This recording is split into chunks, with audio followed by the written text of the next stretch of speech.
देखिए इसी बीच एक बड़ी खबर सामने आ रही है अमृतपाल सिंह को लेकर। बड़ी खबर, बैसाखी पर सरेंडर कर सकता है अमृतपाल, किसी गुरुद्वारे में सरेंडर कर सकता है अमृतपाल। ये बड़ी खबर हम आपको बता रही है। अमृतपाल के आनंदपुर साहिब आने की संभावना है।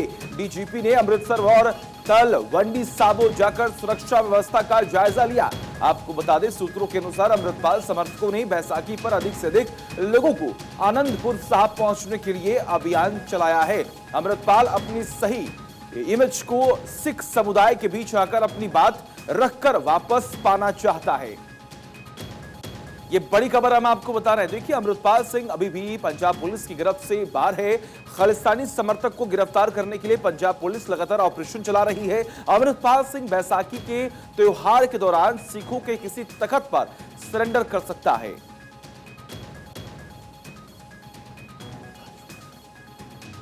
और तमाम जानकारी के लिए हमारे साथ हमारे सहयोगी थानेश्वर शर्मा जुड़े हुए। थानेश्वर, एक बड़ी अपडेट ये सामने आ रही है अमृतपाल को लेकर कि अब सरेंडर कर सकता है, लेकिन खास तौर पर अपनी उस अच्छी छवि को सबके सामने रखकर।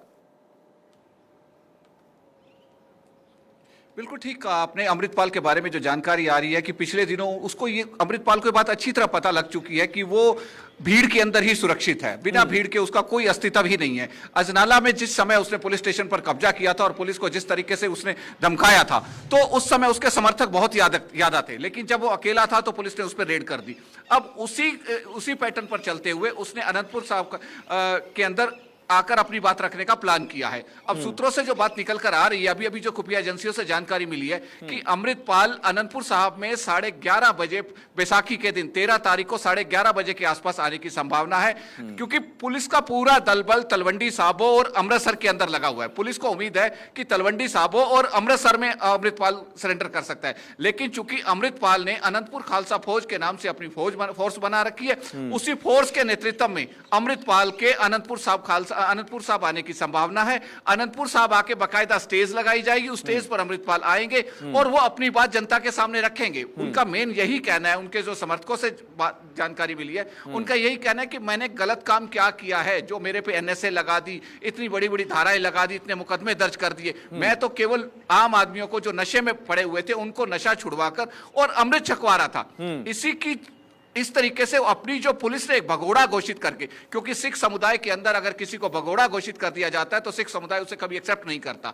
उसकी जो इमेज डैमेज हुई है, उस इमेज को कंट्रोल करने के लिए, उस इमेज को वापस पाने के लिए वो अनंतपुर साहब के अंदर आ सकता है और वहां आकर जनता के सामने अपनी बात रखेगा और कहेगा कि मैं सच्चा सिख हूं, पुलिस को दम है तो मुझे यहां गिरफ्तार कर ले।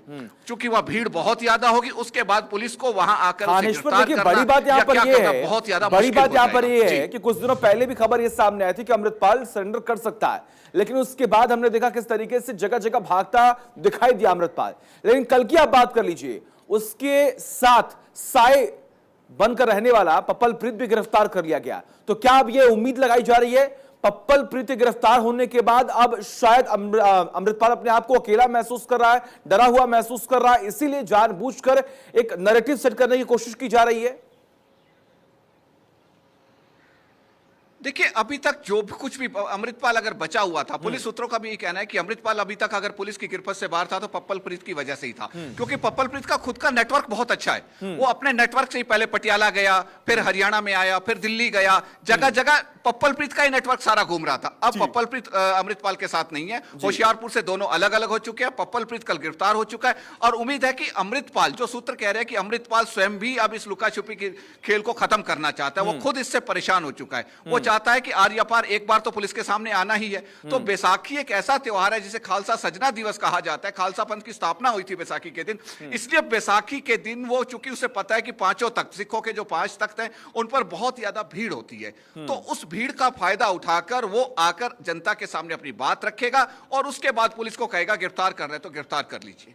अब उसकी प्लानिंग ये है, पुलिस सूत्रों ने भी इसी करके, आप देखेंगे कि पंजाब के इतिहास में पहली बार ऐसा हुआ है कि पुलिस ने पूरे मुलाजिमों की छुट्टियां कैंसिल की हैं, जिसमें सारे कर्मचारी और अधिकारी शामिल है। 14 अप्रैल तक ही ये छुट्टियां कैंसिल है। पहले कभी इतनी छुट्टियां कैंसिल नहीं की गई हैं। जब पुलिस से इस बारे में पूछा गया कि आपने छुट्टियां कैंसिल क्यों की हैं, ऑपरेशन अमृतपाल है, तो उन्होंने भी चुप्पी साध ली, कुछ भी बताने से मना कर दिया। लेकिन जिस तरीके से पुलिस पैरामिलिट्री फोर्स और जो खर्चा पंजाब सरकार पर पड़ रहा है, और जिस तरीके से पंजाब पुलिस की बेइज्जती हो रही है कि 80,000 पुलिस कर्मचारी और एक अमृतपाल को नहीं पकड़ पा रहे, तो पुलिस और ये साथ दोनों ही अब उस चरम पर आ चुके हैं कि दोनों एक दूसरे का सामना नहीं, करने के लिए बिल्कुल। देखिए तैयार हैं। थानेश्वर, और मुझे बड़ी लगता बात है कि यहाँ पर ये कि बैसाखी अब का दिन एक इंतजार इस ऐसा बात दिन का है। करना है कि आखिर बैसाखी वाले दिन आखिर अब क्या होता है और खास तौर पर अब पुलिस की तैयारी क्या होती है, क्योंकि जब अगर इनपुट मिल चुके हैं कि अमृतपाल सरेंडर कर सकता है तो अब आने वाले वक्त में क्या होगा। बहुत बहुत शुक्रिया थानेश्वर, हम तक जानकारी पहुंचाने के लिए। लगातार नजर आप बना के रखिए, तमाम अपडेट्स हम आपसे लेते रहेंगे।